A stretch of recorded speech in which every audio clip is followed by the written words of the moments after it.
20-30%. Okay.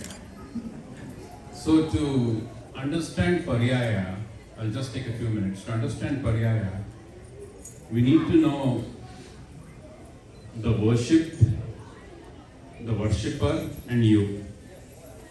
We need to know all the three. Who is going to be worshipped, who is the worshipper, and you. So I'll just take a few minutes to talk about these three components. Let's talk about the worshipped. In the last 4 hours, the dedication of Yogendraji chanting everything from invoking the Devatas, from the Ganapati Devata, all the way then to reading the Vedic scriptures, whether it's Purusha Sukta or Narayana Upanishad and all of those. In the last 4 hours, what seemed to be a regular stage, with all the efforts of Darshanaji and Raghumurthy and team, the DTR transformed into divinity.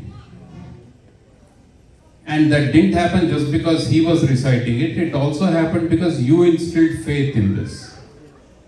What appears to be a picture or an image, you instilled faith and you instilled that belief, and through that this became a place of divinity. The stage became a place of divinity. So this magic happened in only 4 hours. If this is what can happen in 4 hours, then you have to imagine and think about what could happen in 800 years when a deity of Krishna, all the way believed to come from Dwarka, installed in Udupi by a very, very popular exponent of the Vedantic and the Veda philosophy, Acharya Madhva.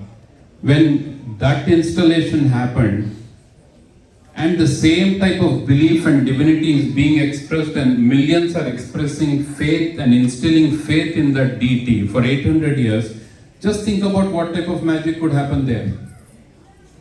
If in 4 hours this is what happens, in 800 years of continuous dedication and belief of millions, what can happen? It's not just so much about the Swamiji praying there, it is about the millions coming over there and instilling their faith. So that is the worship. So the worship there is Krishna, and the faith being instilled and the divinity being extolled by individuals like you who have come there. Now let's go to the worshipper. Ever since Krishna and the deity there has been installed there in Udupi, as I said, 750 to 800 years, and particularly for the last 500 years. If I remember correctly, I think this is the 502nd year since Vadiraja Swami actually started the Paryaya process. We'll come to that in a second. So it's 502 years. So for the last 500 plus years, the worshipper has been a set of 8 pontiffs or 8 seers anointed by Acharya Madhva. And call it their privilege, call it their blessing, they have been fortunate to be serving and worshipping each for every 2 years, taking turns. So the worship, we explained that. Then now you have the worshipper who had the benefit of offering their worship for 2 years continuously, taking turns across the 8 different seers who worship there. And the founder of this place, Sri Surendraji Swamiji, he has been very fortunate and privileged that he's already offered that worship non-stop for 3 turns, and now this is the 4th turn he's offering that. That's his good fortune.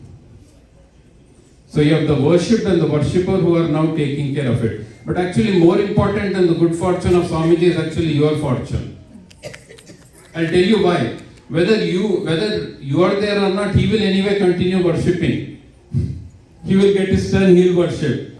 But the wonderful fortune is yours because he was able to establish this temple here and bring us all along together here. So the fortune of the worship, without any doubt, it's going to happen. Nobody needs to bless Krishna. That is going to happen. The fortune of Swamiji and the privilege of Swamiji is established the moment he took sannyasa there, and the moment he started serving. So that was established. The bigger fortune is yours. And that is where you come into play. And this Paryaya, which kicks off on January 18th, is going to be one of, in my opinion, one of the distinct ones, primarily because of the exposure and the awareness gained by Swamiji by establishing so many Krishna temples all across the globe. It's one thing to worship, staying in one place. It's another thing to worship with the knowledge gained through exposure and meeting so many individuals.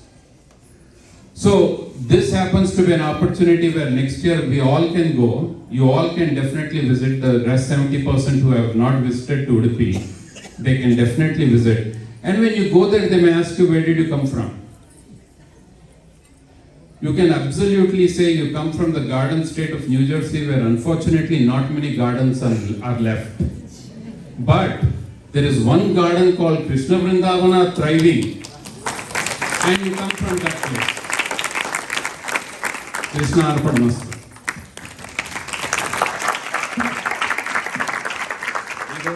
We're going to share the Paryaya invitation.